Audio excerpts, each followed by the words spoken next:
안녕하세요. 방콕에서 부동산 에이전시를 운영 중인 고마저씨입니다. 제가 지난 시간까지는 입지에 대한 얘기들을 해왔습니다. 들어보셨으면 아시겠지만 여러분들이 방콕에 와서 입지를 알고 콘도를 선정한다는 것 자체가 불가능하다는 걸 여러분들이 아실 겁니다. 그래서 오늘은 연장선상에서 태국 콘도를 공부해서 사겠다, 이분들이 얼마나 멍청한 사람들인지 오늘 알려드리도록 하겠습니다. 우리가 임장을 간다라고 하죠. 업자가 임장을 가는 것과 일반인이 임장을 가는 것은 명확하게 다릅니다.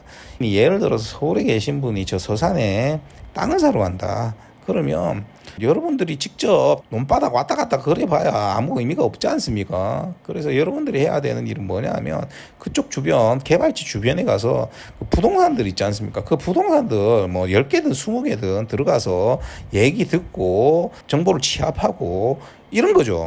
그러니까 여러분들이 할 수 있는 거는 그 전문가들한테 이야기를 들어서 정보를 취득하는 게 제일 좋은 방법입니다. 그리고 그 중에서 믿을 수 있겠다라고 생각하는 부동산이 있으면 그 중개사 분을 조력자로 삼으셔야 되는 겁니다. 그 조력자를 통해서 우리가 투자를 하면 훨씬 더 좋은 결과를 얻을 수 있겠죠. 실제로 여러분들이 공부를 하겠다라는 심리적인 이면은 실제로 공부를 해서 투자를 하겠다는 게 아닙니다. 왜 여러분들이 공부를 해서 투자를 하려고 하면 한국에서 예를 들면 여러분들이 직장 때려치우고 공부해서 중개사 자격증 시험 쳐서 중개사 자격 따서 뭐 해야 됩니까? 중개사 바로 따면 뭐 잘합니까? 아니죠. 거래도 많이 하고 경험도 많이 쌓아서 그래도 남을 언제든지 투자를 시켜도 자신감이 넘칠 때 그때 내 거도 할 수 있는 겁니다. 그러려고 하면 회사 때려치워야 돼요. 근데도 공부라는 말이 나오는 이유가 있습니다. 보통 두 가지 타입의 수 있습니다. 첫 번째 타입은 뭐냐면 내 돈이 너무 소중하거든요. 그러니까 남한테 못 맡기는 겁니다. 그러니까 내가 뭐든지 다 컨트롤을 해야 되는 겁니다. 근데 우리가 다르게 생각을 해봅시다. 우리가 서울에 가면 프라이빗 뱅크에 보면 프라이빗 센터들이 있지 않습니까? 그러면 그 프라이빗 센터들이 보면 뭐 증권이라든지 부동산이라든지 전문가들이 그 안에 있습니다. 돈 있으신 분들은 그런 사람들한테 맡기지 않습니까?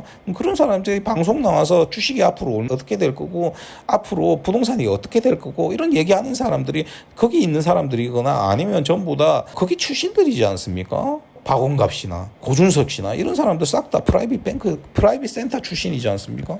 그러니까 돈이 많은 부자들은 직접 뭘 한다라는 개념이 별로 없습니다. 재벌 회장이 직접 땅 보러 다니면서 뭘 하겠습니까? 결정할 때나 하는 거지. 그렇지 않습니까?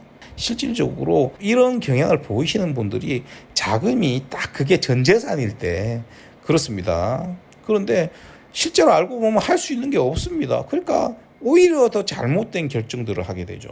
자, 두 번째 부류는 어떤 거냐면 심리적으로 굉장히 용기가 없으신 분입니다. 의외로 사람들은요, 모르는 사람하고 접촉하기를 굉장히 힘들어합니다. 쉽게 얘기하면 모르는 부동산에 직접 방문하는 것커녕 전화하는 것도 굉장히 꺼려하는 사람들이 많습니다. 그러니까 뭔가는 해야 되고 그건 하기 싫고 그러니까 뭐 합니까? 맨날 인터넷에 앉아갖고 그만 깨작 하는 겁니다. 결국은 잘 될 확률이 굉장히 떨어지죠. 제가 최근에 유튜브를 보면서 제일 많이 관심 있는 분야가 뭐냐면 양자역학입니다. 근데 제가 문과 출신이라 수학의 젬병입니다. 조금 들어가니까 미분적분이 나와서 딱 거기까지만 제가 봤습니다. 무슨 얘기냐면 제가 양자역학을 알아야 되는 부분은 어디까지만 알면 되냐면 과학 유튜버들이 쉽게 저한테 설명해 줄 때 그걸 알아들을 수 있을 정도의 능력을 기르는 겁니다. 제가 물리학자가 될 건 아니지 않습니까? 이 나이에. 그러니까 쉽게 얘기하면 방콕 부동산에 대해서 문의가 왔을 때 제가 여러분들한테 설명할 때 여러분들이 고등교육을 받으신 분들이라면 대부분 다 알아들을 수 있는 내용들입니다. 뭐 이해만 하면 충분히 가능한 것들이죠. 자, 그런데 중요한 건 뭐냐 하면 여러분들이 그 이상의 것을 취득하려고 쓸데없는 행동을 한다는 겁니다. 왜 이게 쓸데없는 행동인지 알려드리면 자, 이제 극단적인 예로 가격으로 우리가 얘기를 해봅시다. 101호부터 1110호까지 있을 때 이 가격이 전부 다 다르다. 심지어 같은 층에 있지만 같은 면적에 같은 형체로 되어 있어도 위치가 조금 다르다는 것만으로 가격이 전부 다르다라고 여러분들한테 가르쳐 줬습니다. 그죠? 그 다음 또 뭐가 있습니까? 외국인 커터 문제도 알려드렸죠. 외국인 커터 차이가 또 나기 때문에 여기서 또 가격 변화가 한 번 더 있습니다. 자, 이 외국인 커터는 건설사가 직접 분양을 할 때, 그 다음 건설사 자회사가 분양을 할 때, 그 다음에 완전히 대행회사가 분양을 할 때 경우에 따라서 외국인 커터의 가격 차이 폭이 더 차이 나는 경우가 굉장히 많아진다라고 제가 말씀을 드렸죠. 어떻게 마케팅을 잡느냐에 따라서, 어떻게 기준을 정하느냐에 따라서 굉장히 많이 달라집니다. 자, 태국에 갈 때 어떻게 옵니까? 제가 제일 무식하다고 생각하는 사람들이 어떤 사람들이냐면요, 인터넷에서 알고리즘으로 광고들이 나옵니다. 이 알고리즘에 의해서 광고들이 나온 걸 여러분들이 취합을 하죠. 조금 더 취합을 할 수 있는 사람들은 이제 제가 뭐 예를 들어서 건설사 이름들 쭉 써놨으니 건설사 홈페이지 들어갑니다. 그래서 쫙 거기서 뽑습니다. 그래서 제일 익숙한 지역들, 아속에 가까운데 뭐 통로에 가까운데 이렇게 뽑습니다. 뽑은 다음에 뭐 합니까? 그 중에 다시 분류합니다. 그러니까 마누라하고 앉아가지고 그 중에서 어느 게 좋냐 얘기해가지고 다음에 방콕 가면 뭘 보러 갈까 고릅니다. 그래야 보러 갑니다. 정말 한심한 짓거리입니다, 이건. 앞에도 얘기했듯이 방콕이라는 데는 입지에 대한 분석을 하는 게 굉장히 복잡하다고 제가 계속 말씀을 드렸지 않습니까? 그런 상황에서 그냥 뭐만 한 겁니까?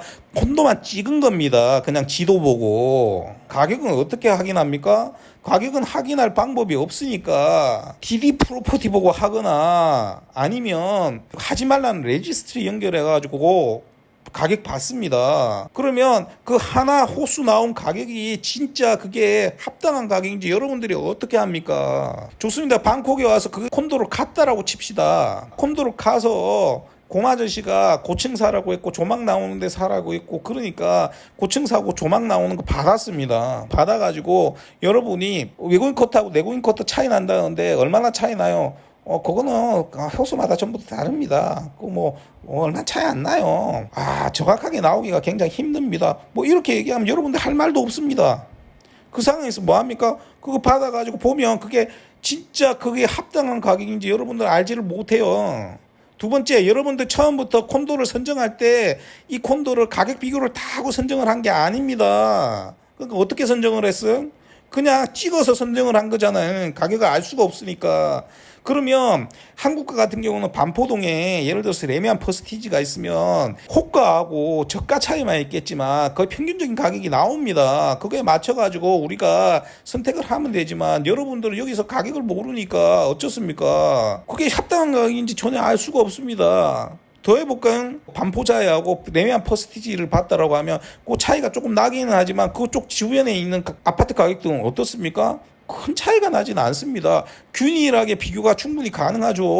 뭐 여기는 10억 하는데 저기는 40억 하고 이런 경우가 아니지 않습니까? 그런데 태국은 극단적인 예를 하나 들어볼게요. 빨랑카오의 라이프 합스 라바나이는 아주 비싼 유닛도 스퀘어미터당 고층이 15만 바 정도밖에 안 합니다. 그런데 등 뒤에 있는 애쉬톤 아속 라마나이는요, 고층에 조막 나오면 외국인 쿼터 가격 26만 바, 30만 바까지 합니다. 그러면 가격 차이가 얼마나 합니까? 2배 나죠. 근데 딱 붙어 있습니다. 그건 가치가 있는지 없는지도 여러분들 구분 못해요. 제가 이렇게 얘기하면 압니다. 사장님, 그 26만 바 주고 거기서 왜 삽니까? 에까마에 가서 살죠. 아속 가서 살죠. 그러면 맞네요. 이럽니다. 자, 그런데 여러분들이 그 가격표 한 개, 두 개 받는다라고 해서 그 가격 비교가 됩니까? 저는 101호부터 끝층까지 가격 다 아니까 여러분들한테 얘기를 해드리는 거죠. 그리고 이 콘도가 얼마만큼 외국인 쿼터 차이 나는지도 제가 다 압니다. 심지어 저를 속이려고 하는 회사들도 있습니다. 메이저급 회사는 없지만 그 아래급에 있는 회사들 중에서는 가끔씩 외국인 쿼터만 대행회사에 맡기는 회사들이 있습니다. 그러면 대행회사와 태국인 쿼터를 파는 건설사 직원들이랑 공유도 안 해요. 그러니까 속이려고 하죠, 대행회사 애들이. 잘 모르면요, 에이전트도 속아요. 제가 철저히 검증을 하고 여러분들한테 물건을 드리니까 안 속는 거죠. 그래서 제가 거래 안 하는 회사들이 있습니다. 대표적인 회사가 세나 같은 회사들 거래 안 합니다. 오리진 같은 회사들은 그 외국 부동산 회사죠. 그쪽에서 외국인 쿼터를 맡으면서 가격을 폭등시켜 놓아가지고 외국인 쿼터 그냥 어디 가도 동네마다 더 비쌉니다. 다른 데보다. 그러니까 제가 한 번씩 물어는 봅니다만 가격 들어보고 딱 팔지를 않는 겁니다. 그거 제가 할 수 있는 거는 가격을 전부 다 제가 확보를 하기 때문에 여러분들한테 얘기를 해드리는 거죠. 그럼 제가 그냥 드립니까? 그거 가지고 외국인 쿼터 차이가 요만큼 나니까 우리가 좀 줄였으면 좋겠으니까 이건 요거 좀 이렇게 해달라, 이건 요렇게 해달라고 얘기를 하죠. 허락을 하면 그걸 이제 프로모션으로 올리게 되는 겁니다. 안 그러면 그냥 그 가격으로 팔게 되는 거고요.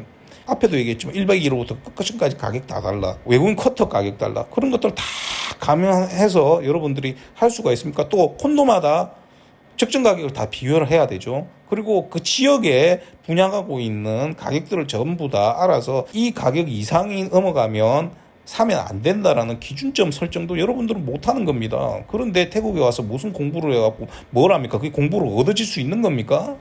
그래서 제가 말씀을 드리잖아요. 공부를 해서 꼭 여기 해야 되겠어. 그러면 뭐 어떻게 해야 됩니까? 여러분들 직장 다 때려치우고 여기 와가지고 부동산 차려서 저처럼 하면 됩니다. 적자 내면서 1년쯤 맨 땅에 헤딩하다 보면 어떤 건설사가 여러분 회사하고도 실적 없지만 거래하자고 할 수 있으니까 그렇게 해서 하나씩 늘려가면서 내 거 할 거 그때 찾으면 됩니다. 맞잖아요. 그 방법 빼고 뭔 방법이 있습니까? 여러분들이 공부해서 할 수 있는 방법이. 그러니까 여러분들이 해야 되는 일은 딱 한 가지입니다. 한국 사람이라서 저한테 하기 싫으면 여러분들이 해야 되는 건 태국에 오셔서, 태국에도 부동산이 리세일을 전문으로 하는 부동산이 있고요, 분양을 전문적으로 하는 부동산이 있습니다.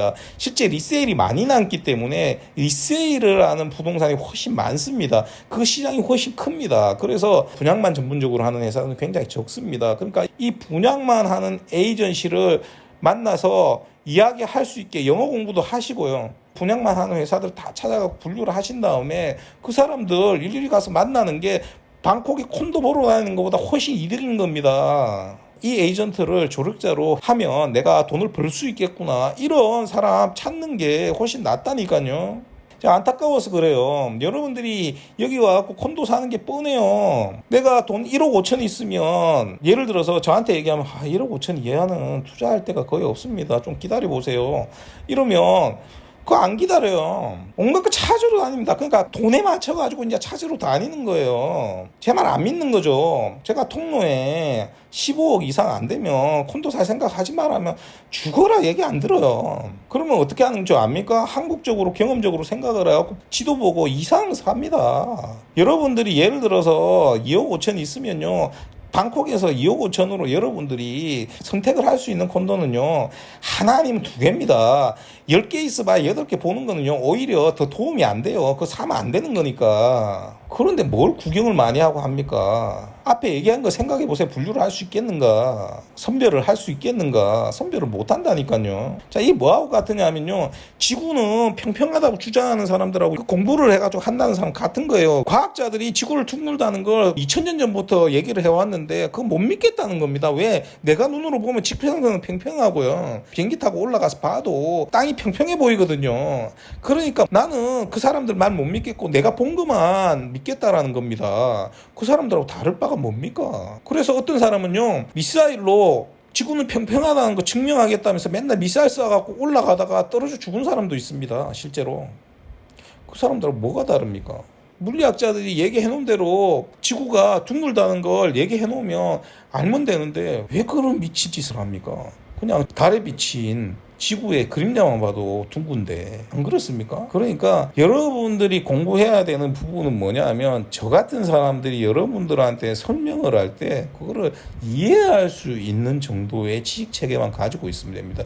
이 이해할 수 있는 지식 체계는요, 딱히 따로 공부를 안 해도 충분히 이야기 들으면 알 수 있는 겁니다. 예를 하나 들어서 여러분들이 세금 문제를 저한테 물어보시면 제가 세금 문제 한 5분 동안 쭈루루룩 해주는 게 여러분들이 인터넷으로요, 몇 시간 찾는 것보다 훨씬 낫습니다.